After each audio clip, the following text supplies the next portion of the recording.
Who was Jesus? Is he a historical character? Who wrote the Gospels? Why are they written in Greek? Why did they have a pro-Roman perspective? Why was the religion headquartered in Rome? Those were the mysteries that I saw about the Gospels. The origin of the Christian religion has been a subject steeped in mystery for nearly 2,000 years.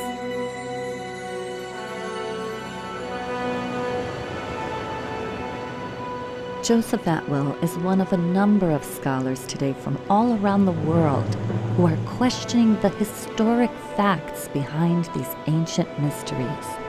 When examining the actual history of this era, many of the answers provided by the Church and Christian scholars do not hold up to rigorous scrutiny. This is really important for our culture, to understand where Christianity came from.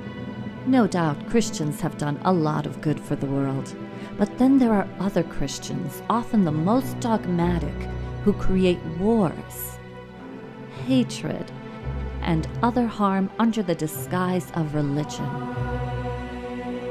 In studying how Christianity emerged, many of our scholars agree that it was used as a political tool to control the masses of the day, and it is still being used this way today.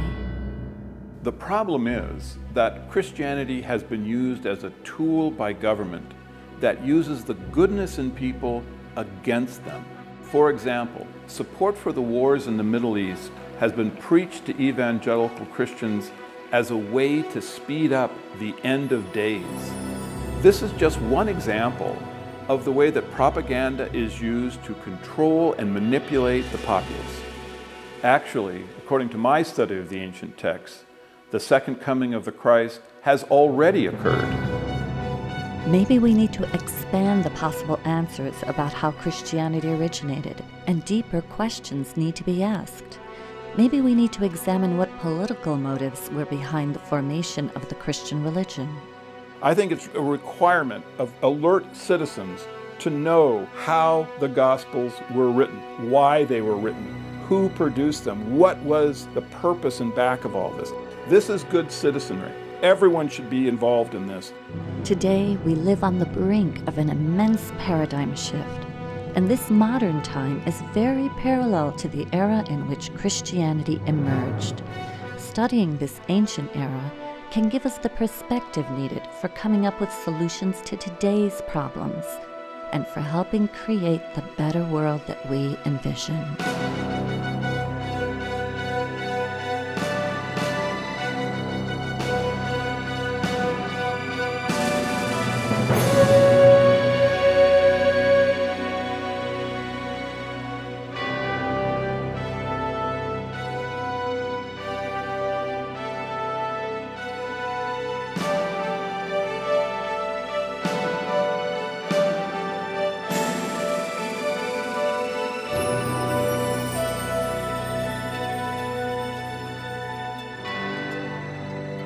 And the penny dropped that Jesus, as a human being, never existed.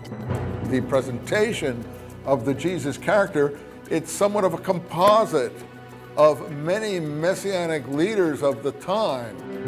Well, let's just go back to the drawing board, and we'll leave aside all of the assumptions of Christian history, and let's just look at the text afresh and consider every possibility. Let's open the whole game up. Can you think that Christianity is really paganism by a different name? And now it feels completely obvious. Some of us are saying that this was a sun god turned into a Jewish man. In all of this, we're dealing with literature. We're not dealing with history. So the answer is no, there is no history to this character of Jesus. It's entirely a literary creation. Some of our Bible scholars are mavericks, working outside the restrictions of mainstream religious institutions. This allows them the freedom to provide fresh insights and draw some startling conclusions about how Christianity was formed.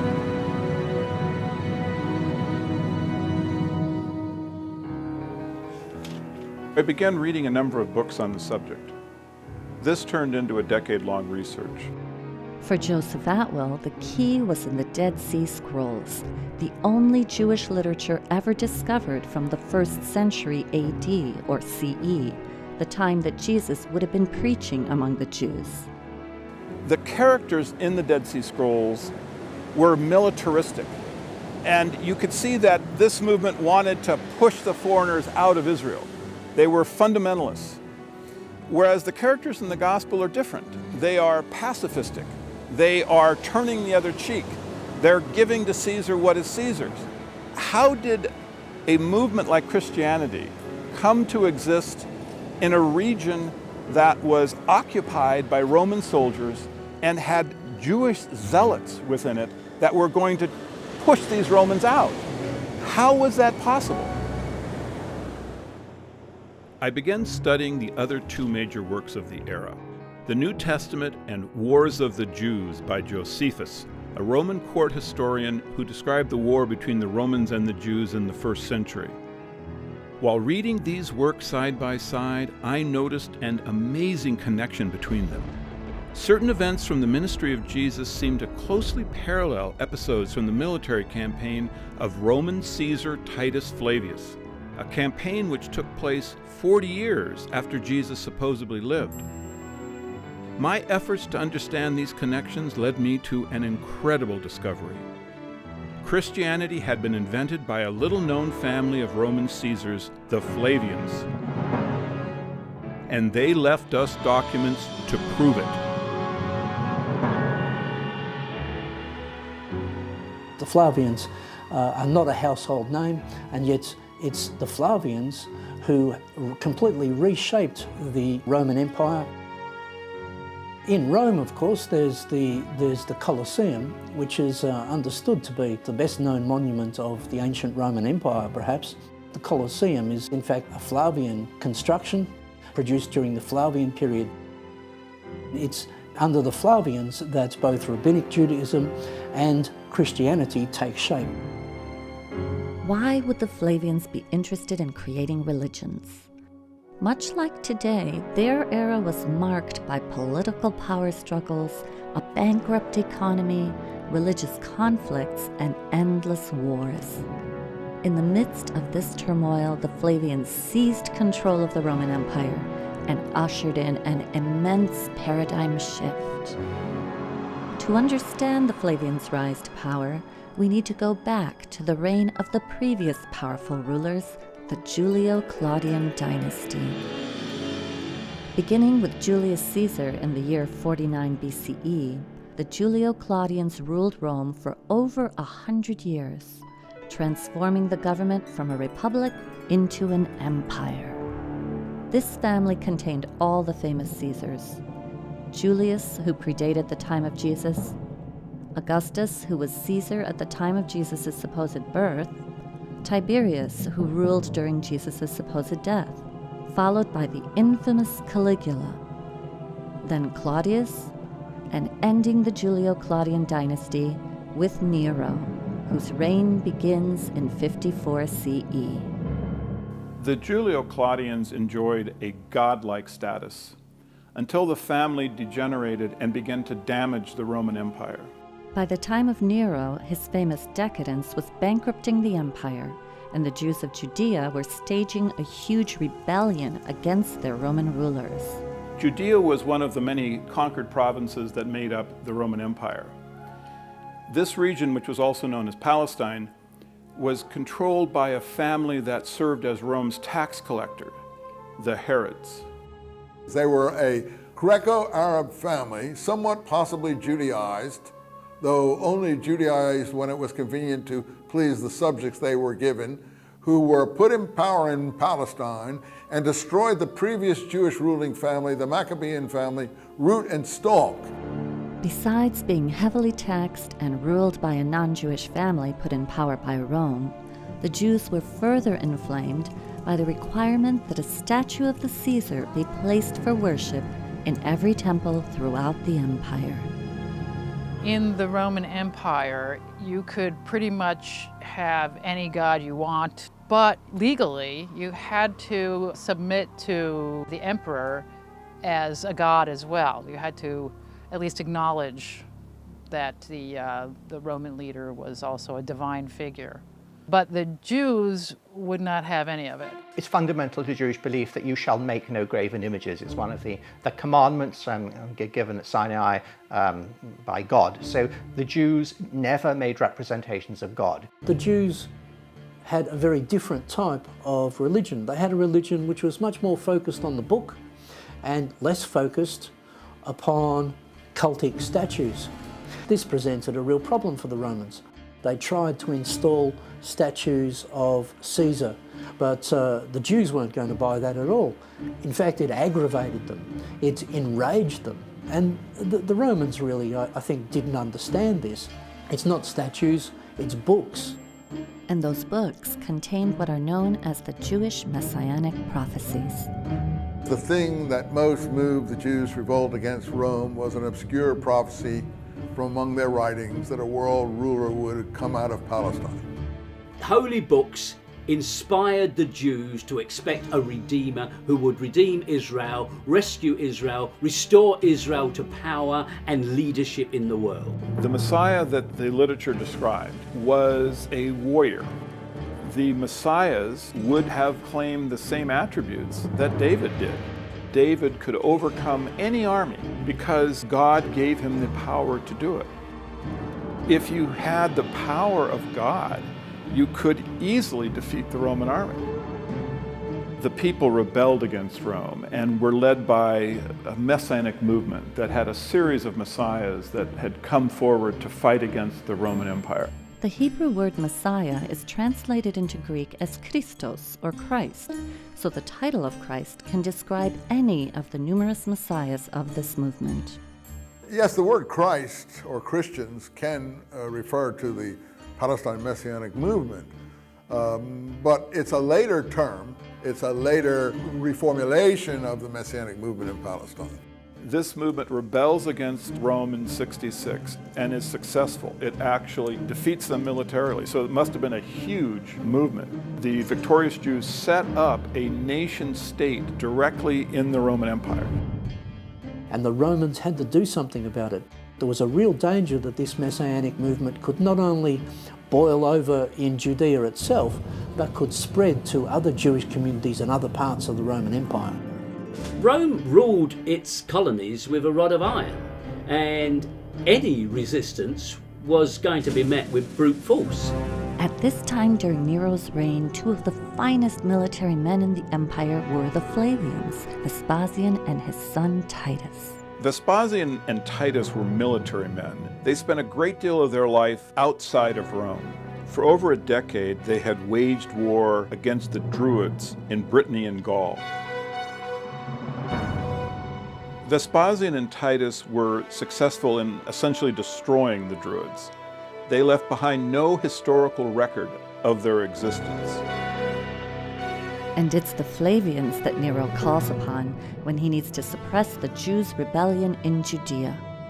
Nero responded by asking his best general, Vespasian, and his son Titus to go into Judea with a huge army, 60,000, 70,000 troops, and a similar number of support individuals. So they meant business. The Romans came down to crush the rebellion. In the year 66 CE, the Flavians begin their military campaign against the Jews.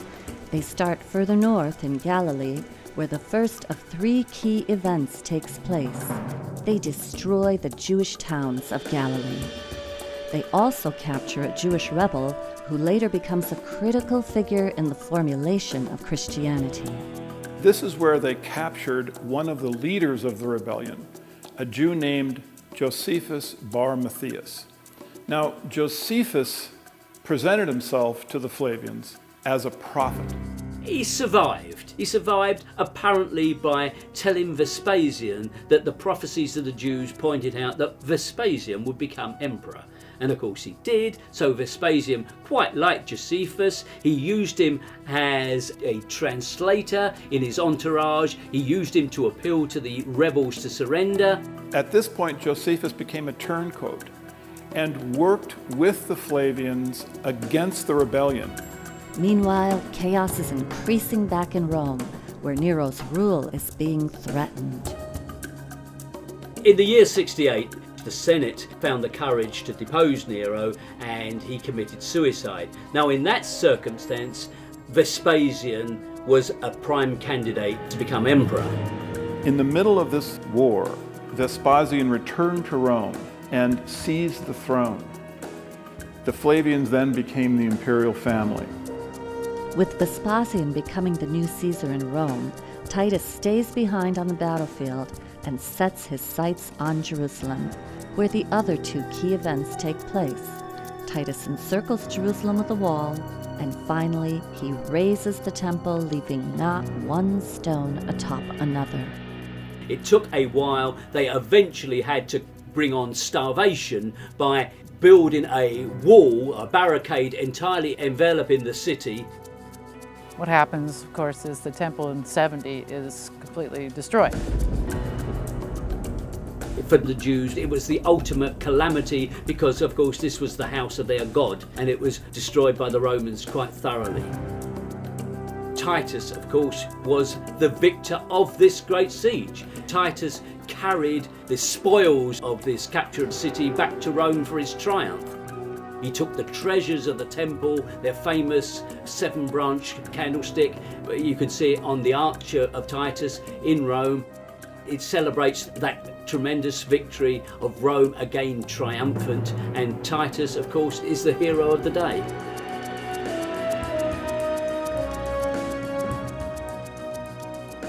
All of the artifacts from the temple that they seized, they put on public display in what they refer to as the Palace of Peace, except for one item. The Jewish scripture, Josephus records that the Flavians took and placed in their private palace where no one was allowed to see it. Although Titus Flavius successfully ended the rebellion in Judea, another rebellion soon broke out in Alexandria, Egypt. The Flavians were clear that this was not the end of the Jewish Messianic movement. They also recognized that it was the Jews' Messianic literature that was fueling this movement. So once they captured the Jewish scripture, they had all other copies of it destroyed. And that's why the Dead Sea Scrolls had to have been buried in a cave, because that was the only way they could be safe from the Roman destruction. There was not a single scrap of literature found from the Messianic movement until the scrolls were discovered. That's why they're such a treasure, because they're the only real voice of the Messianic movement that we have. And the real voice of the Jews' Messianic movement, according to our scholars, was violent and militaristic, not the pacifistic version depicted in the Gospels. War against Rome was a Messianic war. So that's why I say that the scrolls are not only the literature of the Messianic movement in Palestine, they're also the literature of the war against Rome. The Romans needed to subdue the Jews' religion, so they set about influencing it and changing it. They realise they can't destroy the Jewish religion altogether. That's not their objective. They realise they're sensible enough to realise that they can't do that. So what you have to do is try to create a type of Judaism that is benign.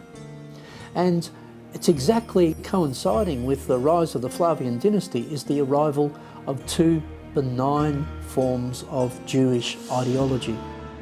It's during this period that a new literature enters history, which describes a peace-loving, turn-the-other-cheek preaching Jewish Messiah named Jesus Christ. But if the Flavians wrote the Gospels, how could a Roman family know how to write Jewish literature that refers to Jewish prophecy? The answer lies in the Flavians' collaborations with a number of Jewish intellectuals, beginning with their own court historian, Josephus. Josephus arrives back in Rome with Titus. He becomes an adopted member of the Flavian family. An amazing turn of events for the Jewish turncoat. He becomes Flavius Josephus. Josephus at this time begins writing the history of the war, and he records that Titus gave him the Jewish scripture. Josephus's histories have always been associated with the origins of Christianity. Time and again you can find parallels between what Josephus writes and what turns up in the Gospels. It's a powerful evidence of their true origin. In reading the works of Josephus side by side with the Gospels, scholars have noticed parallels between the two works. It appears as though the history of Josephus records events that fulfill the prophecies of the Old and New Testaments. Early Christians understood this connection. In fact, when the Bible first began to be printed in the Middle Ages, it included the history of Josephus. He was employed to write the official history that we have. The other histories from this period have been destroyed ruthlessly by the Romans. Josephus tells us this in very chilling passages, how the Romans exerted complete control of the literature of this period. There were alternative histories of the Jewish war written. Well, the Romans rounded up the writers of those histories and executed them. They rounded up all the copies of those histories and destroyed them. That is to say, they ruthlessly wiped out any alternative history, so that the only history we have is written by Josephus. And let's remember who Josephus was. Chief propagandist of the Flavian dynasty, and he was very, very successful. He moved back to Rome. He was given an apartment in the emperor's own townhouse, and he was appointed the chronicler of the Roman Jewish War, using Vespasian's own diaries of the events. Also in the pages of his history, Josephus declares that the Jews' Messiah or Christ is none other than Flavius Vespasian and his dynastic family. To put it succinctly, Josephus says that there was a prophecy that a world ruler would come out of Palestine. The Jews thought this applied to one of their own. They were wrong in their interpretations. He used the most cynical interpretation. He applied it to the rise of the Roman emperor in Palestine. Josephus recorded that the Messianic prophecies foresaw not a Jew, but Vespasian and his dynasty. In fact, all of the Flavian historians recorded that the Flavian Caesar was the Christ. It was important to the Flavians that they be seen as the Christ, as divine and godlike, and this was not mere vanity. The Julio-Claudians before them had already established that presenting themselves as gods was a powerful tool in controlling their subjects.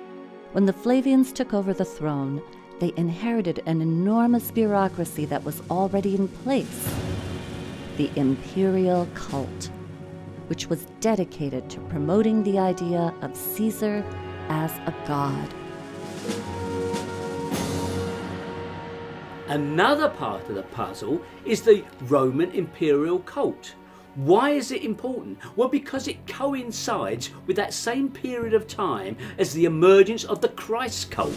You had a whole social community. The whole social structure of these conquered territories was governed by the imperial cult. And if you wanted to succeed, the key social community to join was the imperial cult, because that's where all the movers and shakers were. This idea of the emperor becoming an object of worship was well established in the Roman system before Vespasian and Titus came along. It was prevalent in all major centres. It had its own priesthood.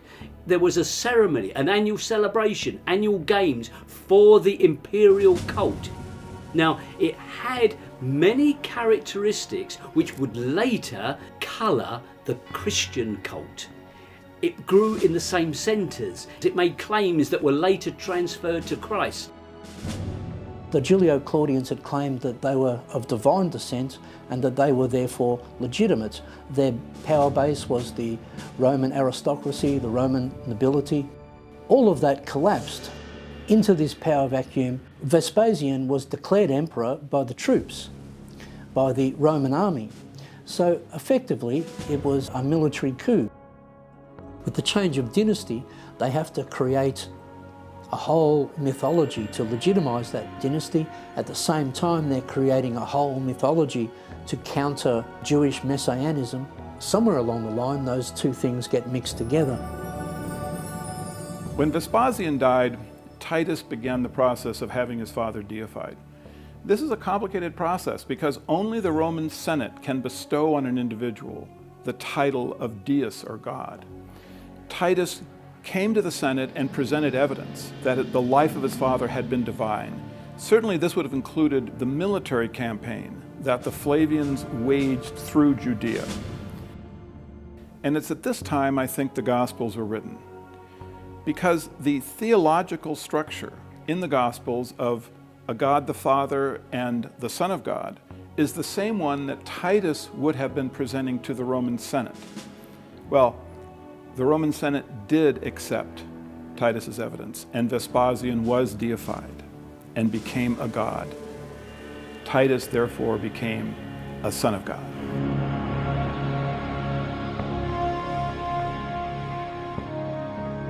The Arch of Titus that still stands in modern Rome today is inscribed with a dedication to the divine Titus, son of the divine Vespasian, or son of a god. This imperial cult, set up to worship Caesar as God, also provided the basis for the structure of the Roman Catholic Church. Now, the rituals, paraphernalia, and symbols of paganism were transferred wholesale to the Christian church. The most obvious and clear example is where the title of the pagan chief priest of Rome, the Pontifex Maximus, became the title of the Pope, the Christian Pope. If you look at who held the original bishop positions in the Catholic Church in those early times, you will see that they are members of the same pagan aristocracy. They simply changed their clothing a little bit. They wore the same garments, but they wore slightly different headdresses. They had become from being a priest of a pagan cult to being a priest of Rome. Where the Vatican now stands, there was once a pagan temple which celebrated the mysteries of a dying and resurrecting God-man who wasn't Jesus. There are many churches in Rome, I've been to a few, where you go above into the church and there is Jesus, and you go underneath and there's a little sanctuary of Mithras, and it's basically the same figure. So the Roman plot to invent Christianity is just so clever when you think about it. Through the Pope, who is God's representative on earth, they no longer needed expensive standing armies, wars, and punishment of disobedient peasants. They could, through religion, rule their subjects.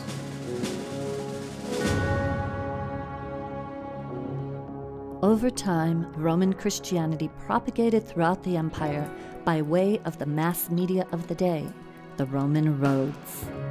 The Romans must have approved of this new religion because, as some scholars ask, if the Gospels really were Jewish literature about a Roman sentenced criminal, why wouldn't they have been destroyed?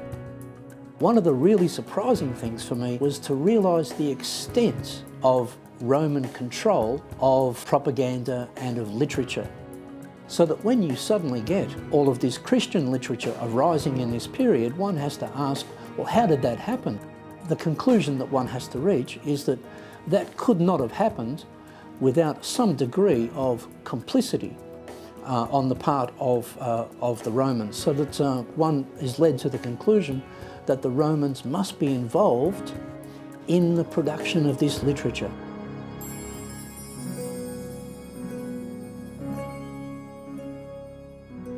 To produce and disseminate this literature was a huge undertaking, and the Flavians undoubtedly had collaborators. We know they were funded by the wealthiest family in the world at this time, the Alexanders, a Jewish family who served as Rome's tax collectors in Egypt. Like the Herods in Judea, the Alexanders had strong motivation to keep the Jews' messianic movement from threatening their position and their wealth.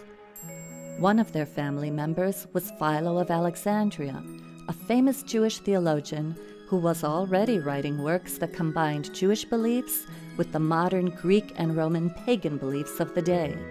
Many scholars agree that his writings form the basis for much of the philosophy of Christianity. In these pages is practically every concept that you can find within Christianity. He combined Greek philosophy And he took that and he combined it with Judaism. On top of that, he was from an extremely wealthy family. And this is important because you have to follow the money when you're looking at major trends, new paradigms being set. And if you look at his family, then you start seeing, well, this is interesting because now we're starting to come across the Flavians again. His relatives were very involved with the Flavians. That whole area is where we want to look very closely for the Christian origins. It's from exactly this same circle of people that you get the first signs of Christian ideology, and they all lead to the rise of the Flavian dynasty. Another wealthy, influential character, Princess Bernice, was from the Herod family in Judea. She's the granddaughter of Herod the Great, a product of the Herods' intermarriage with the conquered Jewish ruling Messianic lineage. Princess Bernice appears in the New Testament, which makes her an interesting character. She had 2 or 3 husbands and then became the mistress of Titus. So you can see this again, rather like dynasty here. You know, powerful people, mixed marriages, you know, shacking up with the conqueror.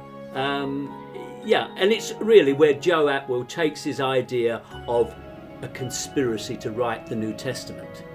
But let him say it in his own words. Bernice was a Herod related by marriage to the Alexanders, and of course later she became the mistress to Titus. The fact that she was so closely linked with the Flavians shows you that the 3 families were very unified in financial, romantic, and likely theological issues. By the looks of things, this coalescence seemed to have brought about a dynamic that led to the synthesis of Judaism and paganism and eventually became Christianity. So this is a very key time period.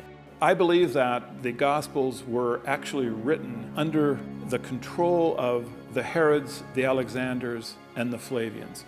These families had the motivation to create Christianity, and with the expertise in Judaism that the Alexanders and the Herods had, they had the actual technical ability to come up with these stories that are fulfillment of Hebraic prophecies. So it seems the Flavians had the motivation, the means, and the collaborations through which they likely constructed and began disseminating Christianity. And if our scholars are correct, one of the documents they left behind are the Gospels themselves. I began working on the study of the Gospels in the 1970s, and I look at texts in terms of how were these composed, what does understanding their structure tell you about who wrote them and why they were written. These texts were not independent Jewish texts, but they were created as literary works using classical literary models. If we expect that this is the testimony of witnesses, we've got a major problem. We actually have 4 anonymous documents. They were not written by the named people on those documents. This is simply church tradition that the Gospels are so named according to Mark, according to Matthew. So this idea that the Gospels are reliable testimony is patent nonsense. Why are the Gospels called Gospels? That's a critical question. The word gospel in Greek is evangelion, and it means good news of military victory. Whose military victory are we celebrating here in these Gospels? Well, it seems to me that we are celebrating clearly the Roman military victory, because these events, the Battle of Gadara, the Battle of the Lake of Galilee, the successful Battle of Jerusalem, these are battles that the Romans won. Why are the Gospels celebrating battles that the Jews lost if these things were written by the Jews? The fact that the Gospels are known to us in Greek and not in Aramaic or Hebrew is, I think, just evidence of their authorship. They were not written by any followers of Jesus who would have surely spoken Aramaic, and if they had been fishermen and simple folk, they would not have had the literal skills to write them anyway. If we look closely, there actually are clues in the Gospels that point to who the true authors were. A lot of the Christian literature advocates turning away from the Jewish law and obeying Roman law. Well, this fits perfectly into Roman propaganda purposes. And then you have, in general, the portrayal of Jesus as the peaceful Jew who is wandering around in what is depicted as a sort of pastoral scenes, talking to fishermen and farmers and so forth, when in fact, this is a war zone. Judea is a war zone. And you ask yourself, well, why is it not portrayed as a war zone? I mean, they really had it down pat. They have Jesus saying, render unto Caesar what is Caesar's, which is basically in response to talking about money. Whose benefit would that be? It's so blatantly obvious. The perception of Roman characters in the Gospels, they're all interpreted in a favourable light. They are pro-Roman. They do not depict the Romans as the forces of evil. They reverse that. It's the Jews who become the forces of darkness. It's very striking that various passages in the Gospels refer to the Jews as some people separate from the heroes of Jesus and his disciples. The Jews are those who object. The Jews are those who try to thwart the divine plan. Now, that gives us a clue, certainly, to who were the true authors of this book. They are works of literature created by people who are trained in Jewish literature, but whose values are pro-Roman. The Romans wanted to promote anti-Semitism, and so they arranged the story of the beloved man God, Jesus Christ, to appear as if the Jews had brought about his death. Because of this, the Jews would have to suffer anti-Semitism throughout history. So this was a piece of work that could not have been done except by a fairly established literary team, such as the literary team that was in Rome actually writing the books of Josephus. I mean, that was written by a literary team, and it was written as one of the attempts to give prominence to the Flavian Caesars, which the Gospels also do. So it is extremely likely that the Gospels, as a form of epic, designed to magnify allegorically the Roman Caesars, is also written at the court of the Flavian emperors. But the Jesus story takes place many decades before the Flavians came to power. Why would the Flavians create a work about a Jewish Messiah that wasn't even from their own era? The Gospels were very precisely backdated 40 years. Jesus' ministry was started in 30 CE, exactly 40 years from the destruction of the temple. His ministry ends at Passover, 33 CE, which is 40 years before the end of the Jewish-Roman War, which occurred at Passover in 73 CE with the famous Battle of Masada. The Gospels are backdated into the period of Pontius Pilate. That is to say, before the First Jewish War, which is to say, in the Julio-Claudian period. But this is typical of Flavian literature. It's a Flavian technique. What they do is they backdate this story into the period of their enemies, namely the Julio-Claudians. And so, generation after generation of Christian scholar and even secular historians go hunting in the Julio-Claudian period for the origins of the Gospels. They don't really find any answers there.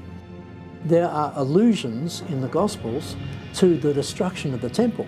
The most reasonable answer to that is that these texts were written after the destruction of the temple. That is to say, in the Flavian period, after the change of dynasty.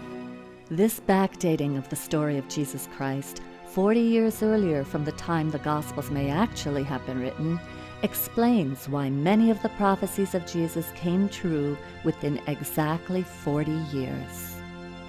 What does this all add up to? In my view, the thing that is most significant is the research by Joseph Atwill in his book Caesar's Messiah, which suggests that the Gospels were actually created as works of Roman propaganda at the end of the Roman-Jewish War under the reign of the Flavian emperors, that is Titus Caesar and Vespasian Caesar. And if you end up worshipping Jesus, what you will really end up doing is worshipping Caesar in disguise. This may have been how the Flavians finally got the Jews to worship Caesar as a god, by giving them Jesus Christ, a Messiah more to the Romans' liking. But is there any actual history to this character? Where did he really come from? The mystery to me begins with his very name. In Greek, Jesus means Savior and Christ means the Messiah. This didn't strike me as something you would call a young child. These two words are already important within Judaism before Jesus Christ supposedly existed. Major biblical figures to a Jewish Greek-speaking populace would already be called Christ. Their ears would already be acclimated to accepting this title. So it isn't just a unique name of a single person that just suddenly popped up. What did we actually know about Jesus Christ the man? I don't think that Jesus can be historically defended. I don't think there's any evidence that we can extend to that particular Jesus. So when you actually set out to investigate the historical Jesus as opposed to the Christ of faith, you very abruptly enter a void. You find that whereas you might imagine the core details of Jesus are readily known and accessible, you actually discover there's no such thing. Further, there had never been any archaeologic evidence of Jesus Christ that had ever been discovered. You cannot find an established and incontrovertible biography of Jesus at all. It doesn't exist. You enter a strange twilight zone of early Christian belief. What we have here is not a movement that's grown on the accretion of legends on a real flesh and blood man, but instead the development of a religious movement around the idea of a man. There isn't even an actual physical description of what Jesus looked like anywhere in the Gospels. The presentation of the Jesus character, it's somewhat of a composite of many messianic leaders of the time. Many messianic leaders of the time, most or all of whom came to a bad end, usually by crucifixion, because crucifixion was the Roman punishment for seditious activity. And the penny dropped that Jesus, as a human being, never existed. In all of this, we're dealing with literature. We're not dealing with history. So the answer is no, there is no history to this character of Jesus. It's entirely a literary creation. What the Romans did was they saw the Jews' reliance and belief in prophecy. So they said, okay, they want a prophet, let's give them one. It seems that in the construction of the literary character Jesus Christ, the Roman authors borrowed religious concepts not only from Judaism, but also from other gods and religions that they knew. Some scholars have noticed the similarities between the story of Jesus and the ancient pagan mysteries. In ancient mythology, we find this whole strain of thought called solar mythology. Many gods start taking on solar attributes because as agricultural communities become more important, the sun becomes a big focus. The most obvious reasons of planting and harvesting.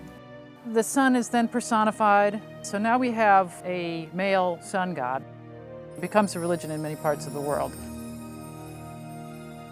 Christianity usurped a tremendous amount of sun worship. Some of us are saying that this was a sun god turned into a Jewish man.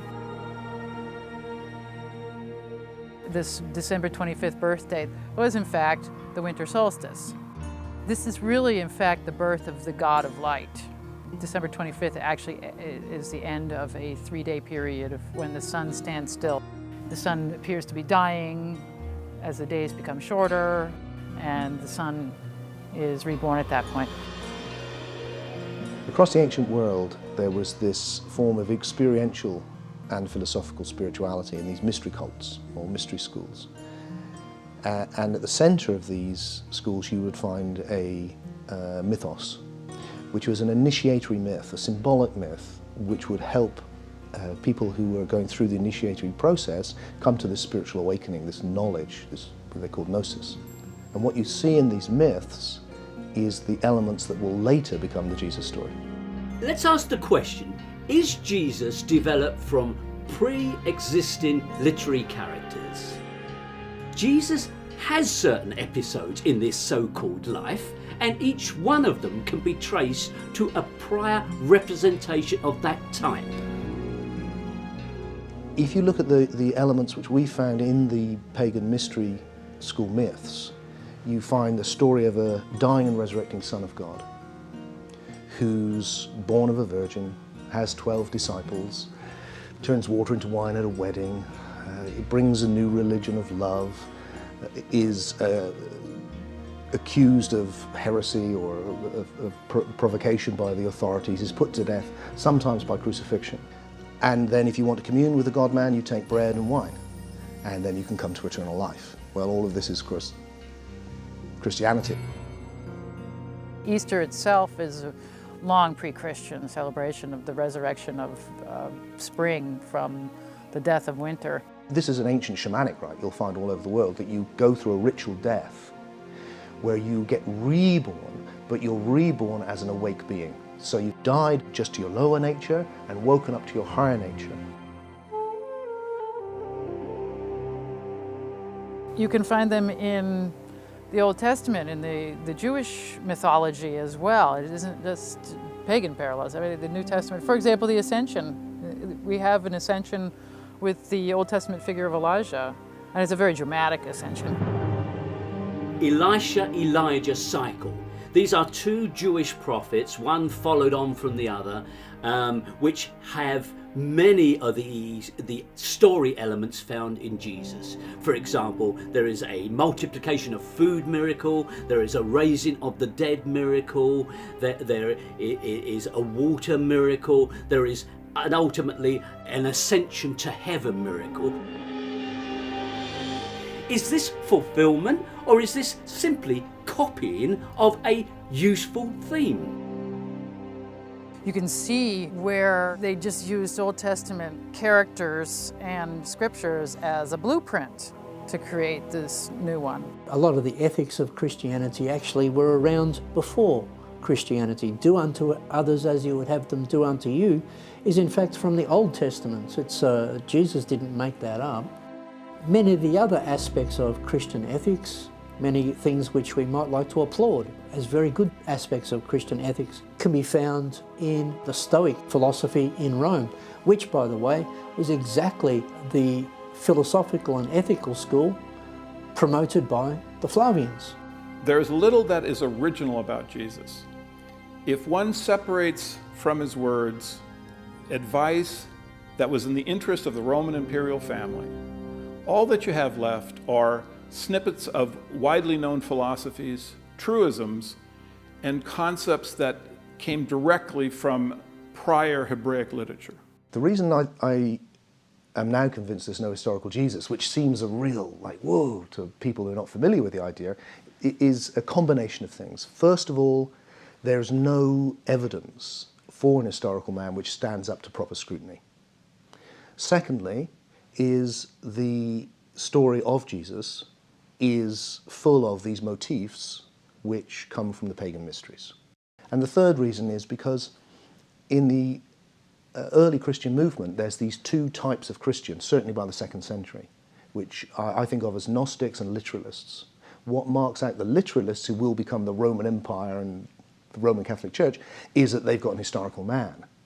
What marks out the Gnostics is that they see it allegorically, and their great heresy is that Christ didn't come in the flesh. Now, the winners write history, and the history books have been written by the literalists.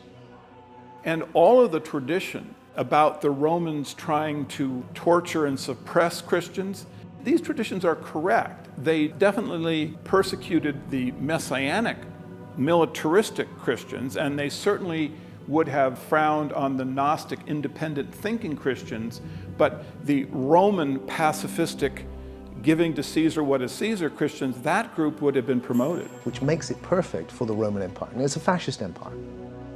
It's got a very simple message: just believe this, you don't have to transform, and you have to go through the authorities, through the bishops, through the state, ultimately.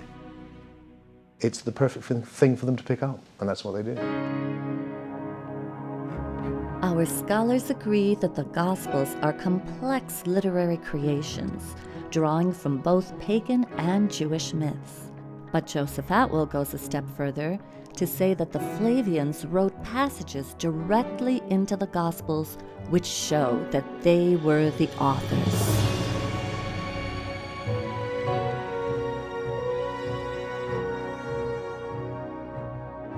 One of the most famous prophecies that Jesus makes is about the coming of someone he refers to as the Son of Man.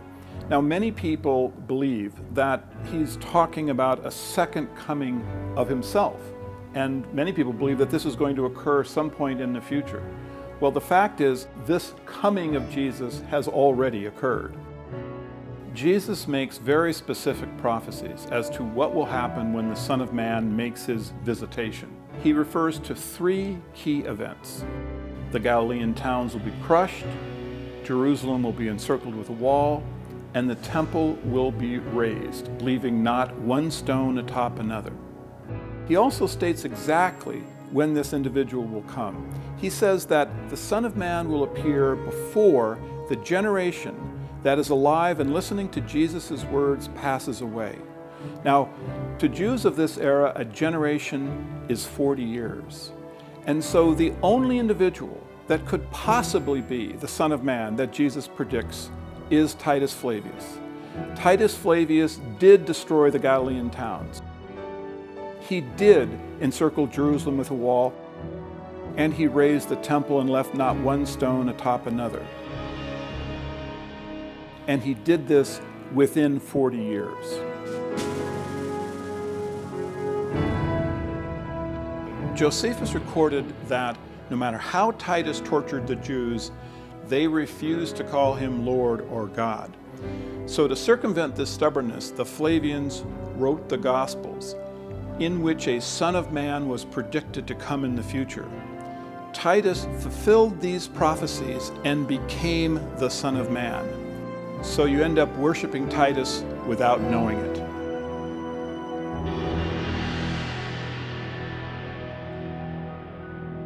To further support his thesis that the Flavians originated Christianity, Joseph Atwill points to the Roman Catholic Church's earliest saints, known as the Christian Flavians.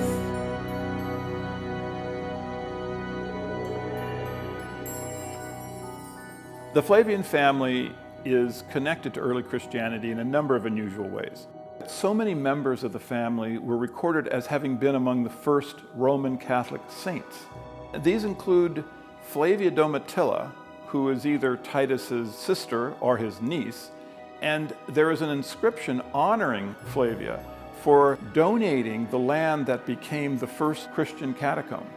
And Flavia Domitilla was the first Christian saint. Her son, Clement, is recorded as having been the first Roman Catholic pope after the Apostle Simon. In addition, there were two members of the Flavian household staff, Neros and Achillas. Both of them had churches named after them in the very earliest Christian diocese in Rome. There was a Christian theologian whose name was Titus Flavius Clemens, Clement of Alexandria. And he's the one who actually described the first Christian symbols. And he said they were the anchor, the boat, the fish, the olive branch, the star. And oddly, these are the very symbols that the Flavian Caesars used on their coins. The final connecting point between the Flavian family and Christianity is that in the 4th century, Flavius Constantine made Christianity the state religion of Rome. The military achievements of Caesars were important to all Romans. So certainly, the Flavian Christians, the group that the Roman Catholic Church states were the first saints of the religion, would have known the identity of the Son of Man that Jesus predicted, who would crush Galilee and circle Jerusalem with a wall and raise the temple, was Titus Flavius. So it seems if a person knows how to uncover them, there are actually many clues pointing to the Flavian origin of Christianity. And perhaps the most intriguing one that Joseph Atwill uncovered is a secret code the Flavians used in their documents, which enabled him to make his startling discovery. So the Romans had the Jews' scripture locked up inside their imperial court, and they studied it. And what they discovered was that there was a unique literary code hidden in the text. This hidden code, which was common in Jewish scripture, was used by the Flavian literary team to place passages into the Gospels that had to be deciphered to be understood. This hidden literary technique is known as typology.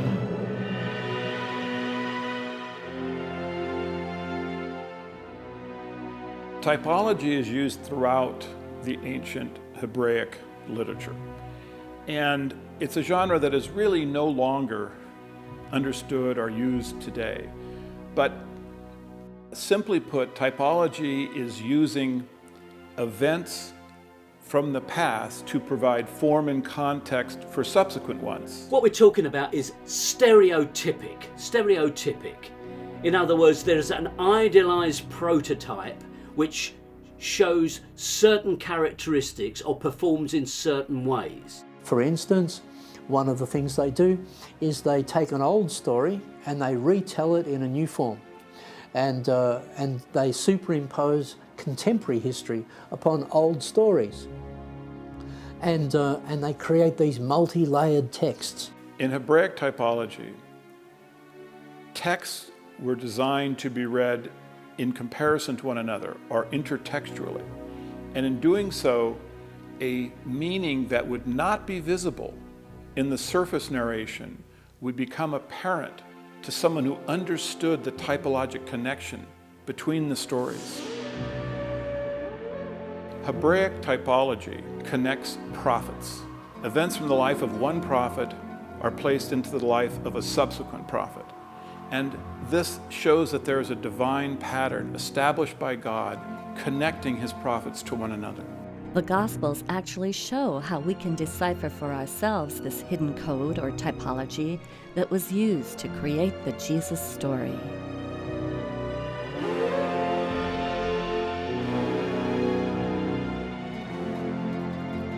At the very beginning of the Gospels, there's a primer of this typology. What the author of Matthew has done is take events from the Old Testament and place them into the life of Jesus. These events occur in the same sequence in the story of Jesus as they occur in the Old Testament. Numerous Bible scholars had already identified the following parallels. Both stories have a patriarch named Joseph who travels from Israel to Egypt, a ruler who massacres innocent boys, a divine character who states that all the men are dead who sought your life, and then a return from Egypt to Israel. This is followed by events which have passing through water. In the Old Testament, the Israelites pass through the Red Sea. In Matthew, Jesus is given a baptism in which he passes through water. We then travel into the wilderness. The Israelites are in the wilderness for 40 years. Jesus goes into the wilderness for 40 days. Finally, we have the three temptations. In the Old Testament, we have the temptation by bread, the statement, "Do not tempt God," and the commandment to worship only God. These appear again in Matthew, where Jesus is tempted by bread, tells the devil, "Do not tempt God," and instructs him to worship only God. Therefore, when you compare the life of Jesus with the life of Moses, you see a linkage that shows that the character in the Gospels was divinely connected to the character in the Old Testament. The life of the first Savior of Israel, Moses, foresaw the life of Jesus, who's now claiming to be the next Savior of Israel. To understand the rest of the Jesus story, his adult ministry, we simply need to know that the same system of parallel names, locations, and concepts occurring in the same sequence was used to connect Jesus in the Gospels to Titus in the works of Josephus. Our scholars explain this gospel typology in the following 3 examples.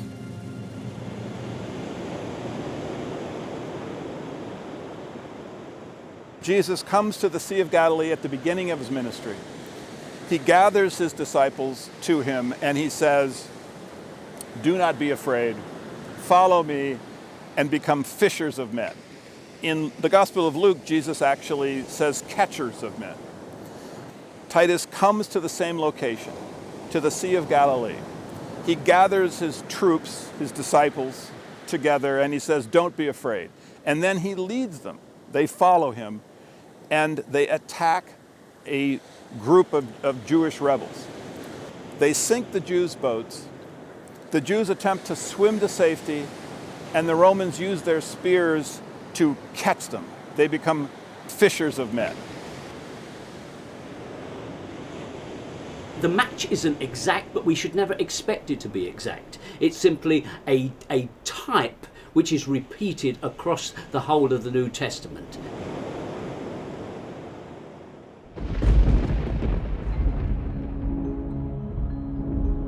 Jesus is constantly dealing with devils. Josephus also deals with devils, but Josephus defines who these devils are. He states that the devils are those individuals who have a rebellious spirit and rebel against Rome. At Gadara, Jesus encounters one man who has a legion of demons inside his mind. They then are driven out by Jesus. They infect a herd of swine, and then this herd rushes wildly into the water.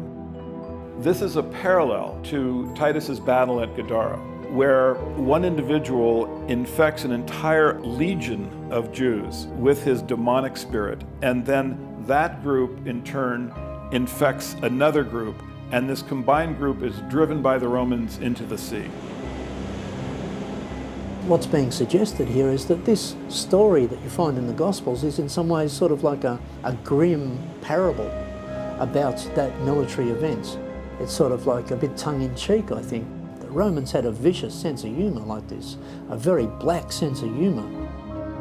In a medieval text that I've studied, which is called the Gospel of Barnabas, when you read that story, the way it's presented is in an unsophisticated form, that is to say it's sort of been decoded in some ways, and it becomes clear that what we're talking about here are the Jewish rebels are chased into the sea and they drown in the sea.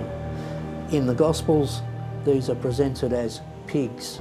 This is once again a very dark, black sort of Roman sense of humour. Some of this literature really needs to be understood like that.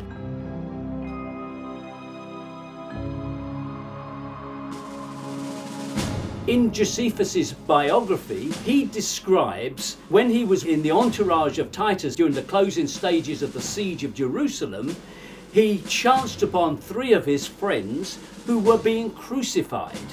And he pleaded with Titus for their release. And Titus gave that permission, and the 3 figures were removed from the cross. 2 of them died, and 1 revived. Now, if you're looking for a stereotypic example of how some idea was floated into the mind of someone writing the Gospels, that is a pretty clear example. It's certainly a strange occurrence that we find such an incident in the works of Josephus when it shows up in such a dramatic form in the Gospels. In the Gospels, Joseph of Arimathea asked the Roman commander to take Jesus down from the cross. In Josephus's history, Joseph Bar Matthias asked the Roman commander to take someone down from the cross. Arimathea is a pun on Josephus's last name, Bar Matthias. When you read our sources really carefully, and you have to do it really, really carefully, because they didn't spell it out for us. It's effectively very well hidden. We have to understand that our literature, a lot of our literature is essentially propaganda. The Romans are not writing objective history, and all of our literature has been through Roman filters. Perhaps that's the significance of the Dead Sea Scrolls, that this is literature that hasn't been through the Roman filters. It's important to realize that Josephus wrote in an era when allegory was regarded as a science. Educated readers were expected to be able to see another meaning in religious texts than the one that appeared in the surface narration. We're dealing with Roman literature on the one hand and Jewish literature on the other, and it has to be said that in both cases they're much more sophisticated, much more multi-layered and elusive and much trickier than modern readers suspect. No, it's not a simple literature. It's very, very complex, allegorical literature that indulges in the literary games that the Romans played. The more you understand about Roman literature in this period, and then you place the Gospels and other Christian literature in that same milieu, you can start to see the games that are being played in that literature. Now, these parallels have been seen by other scholars, but what they failed to notice is that they occur in the same sequence, and thereby they create a typologic pattern. The Flavian thesis, it's trying to read these texts in context, because in any given text, you've got the text in the first instance, and then you've got the context, the environment in which it happened, and of course in all of these texts also you've got a subtext. So you've got text, context and subtext, and you have to be able to read all of those things. And unfortunately, many religious people who are coming out of seminaries, who are coming out of religious colleges, they're just not being trained in this sort of level of reading. They're instead being trained to just read on one level, which is a literal level, and I think that that's very unfortunate, and that really needs to be challenged. By studying the multiple layers in these ancient texts in the original Greek language, Joseph Atwill was able to discover not just a handful, but over 40 typological parallels between the Gospels and the works of Josephus, which show that the ministry of Jesus Christ followed in exact sequence the military campaign of Titus Flavius, through parallel names, locations, and concepts. Once I understood the system that the Flavians were using to link Jesus and Titus, I was able to discover dozens of these parallels between Jesus and Titus.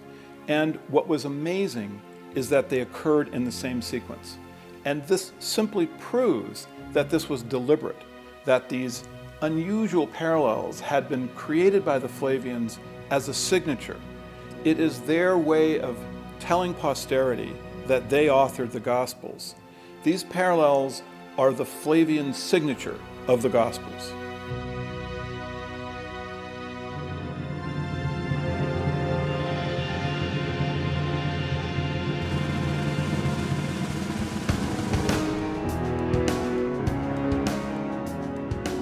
Both Jesus and Titus began their campaigns at the Sea of Galilee and then go into the Galilean countryside, followed by a journey to Jerusalem. Once they reach the city's outskirts, they pause for a period before they enter. Finally, they leave the city where their campaigns come to an end. To catalog the many parallels, I gave each one a convenient name that related to the concept in that particular parallel set. Starting at Galilee, each of these are episodes that occurred both in the gospel story of Jesus and in the history of Titus's military campaign.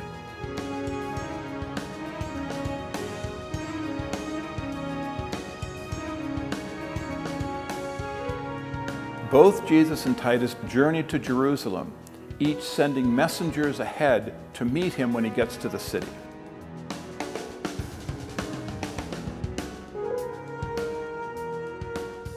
When the Romans get to Jerusalem, they notice that the Jewish factions are fighting against themselves. At this point in the Gospels, Jesus talks about a house divided against itself cannot stand. Then Josephus wrote that in preparation for battle, Titus ordered all of the fruit trees between the Roman camp and the walls of Jerusalem cut down. At this point in the Gospels, Jesus states that if a fruit tree does not bear good fruit, cut it down. Titus goes around the walls of Jerusalem looking for the best place to construct a tower from which they can launch their attack. At this point in the Gospels, Jesus asks, which one of you who is going to build a tower doesn't first sit down and think about the cost? At this point in the history, Titus sends Josephus to ask the Jews what terms they will accept for peace. In the Gospels, Jesus describes a king who sends a delegation to ask for terms of peace. Both Jesus and Titus at this point have triumphant entrances into Jerusalem, during which, amazingly, stones are said to cry out.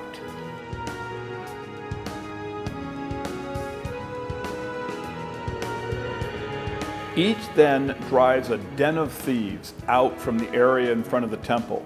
This is followed by Titus encircling Jerusalem with a wall and Jesus predicting that Jerusalem will be encircled with a wall.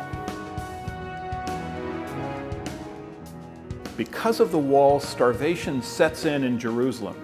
Josephus wrote that a woman named Mary, who called her son a myth for the world, slayed him, ate him, thereby turning him into a human Passover lamb. In the Gospels, we now have the Last Supper. Jesus tells his disciples, "Take, eat, this is my body, this is my blood," thereby turning him into a human Passover lamb. Here then is the Flavian signature of their authorship of the Gospels.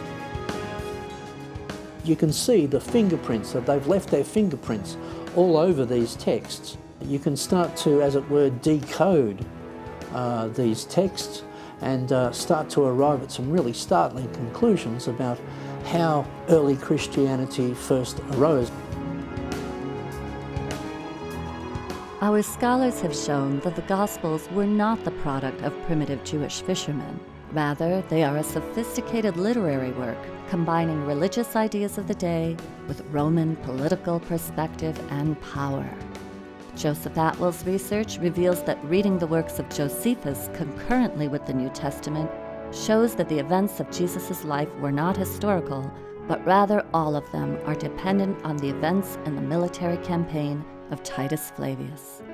Jesus Christ was an allegory for the Roman Caesar Titus, the Messiah of the Roman Empire, the Roman son of a god that Christianity was set up to worship.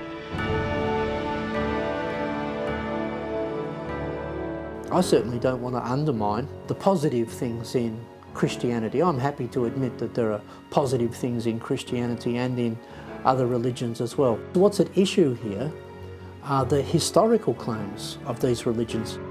Traditionally, religious dogma has forbidden the examination of historical discoveries or the inclusion of certain scientific findings in their teachings, asking their followers instead to blindly believe as they say, not as the objective facts may show. We live in a time, perhaps it's a new intellectual renaissance, which is getting fed up with many of the structures that we live with and which is recognizing major frauds at the heart of our financial markets and the heart of our industry, and the plug is being pulled on them. And my view is that we have yet another fraud, the biggest of them all, and it's a fraud at the heart of Christianity. And it is a time for whistleblowers to come out and to make this information available not just to scholars in academic journals, but to have it widely available to anybody who wants to know. It's helpful to hear a wide diversity of voices in order for people to arrive at their own conclusions, and the theories brought forth by our scholars are a part of that diversity. When they hear that the Jesus story is a myth, people feel that you're taking something away, but you're really not. you push people and you go, why do you believe in historical Jesus? Often people will go, well, you know, the Bible or something. But when you go, well, have you studied it as an historical document? Have you looked at the evidence? They'll go, well, no, I haven't. So that's not the real reason. The real reason when you push people is, well, I have a relationship with Jesus. I have a personal relationship with Jesus, and that's what I don't want to lose. And that's a really good reason to be a Gnostic and a really bad reason to be a literalist.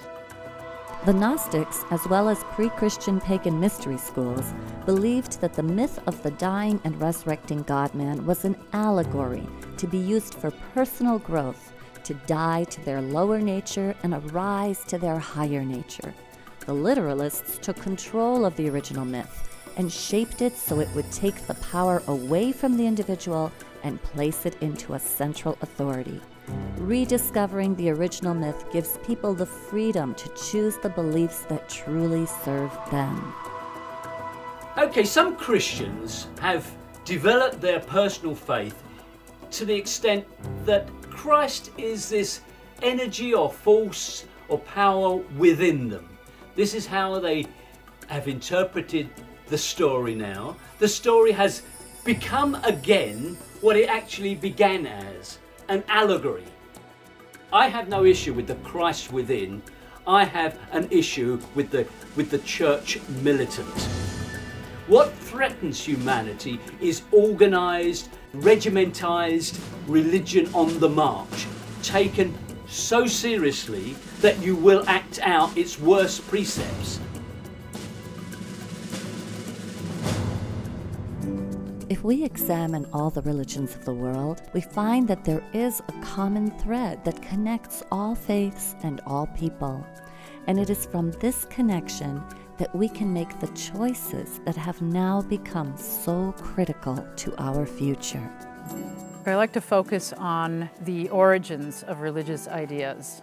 And it turns out that they're very unifying underneath all of the divisiveness that we see on the surface. It would be extremely helpful for all of humanity to realize that there is this underlying unity. And those origins are basically nature worship, the study of the sun, the moon, the stars, planets. This is all what humanity has been looking at, of course, with great awe and reverence for thousands of years. And it's extremely important, I think, for us to get back to those roots.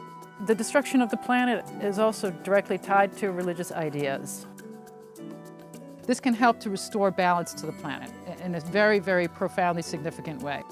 The very survival of humanity depends on viewing history from a new perspective so that we can be clearer on the historical facts and still honor the myths that offer us the greatest wisdom. It's what the myth, what the poetry says that matters, not what actually happened. So each new generation, whatever you say, is going to hear the myth, and that's what is true for them. And what follows is the actual history is much too complex for the average person to ever get their head around. Though the actual history is complex, and we may never know all the facts about what happened 2,000 years ago, the voices of our scholars are contributing to an ever-widening dialogue and the growing paradigm shift being witnessed all around the world today that can lead to a more empowered and enlightened humanity tomorrow.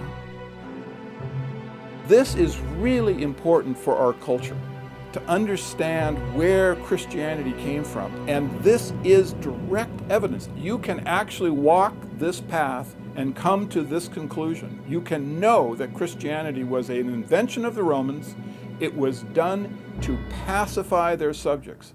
And this is important because it gives us a different way of understanding government, how government operates, the tools that government uses, the purpose that government has for the various propaganda apparatus. Evangelical Christians are getting away with debunking facts as mere theories, even subjects like evolution, but they provide no evidence for their position other than to simply cite religious dogma. And if you look at the influence that dogma is having in the media today, you can easily see it is increasing.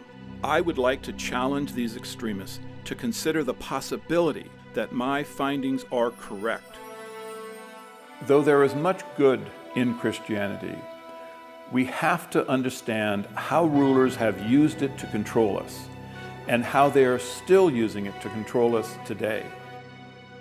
I hope citizens will be more skeptical when they hear an authority figure using faith to interpret laws or a belief in Armageddon to create governmental policies. The Flavians encoded a secret message into the Gospels, which we can now understand in a new light. You shall know the truth, and the truth shall set you free.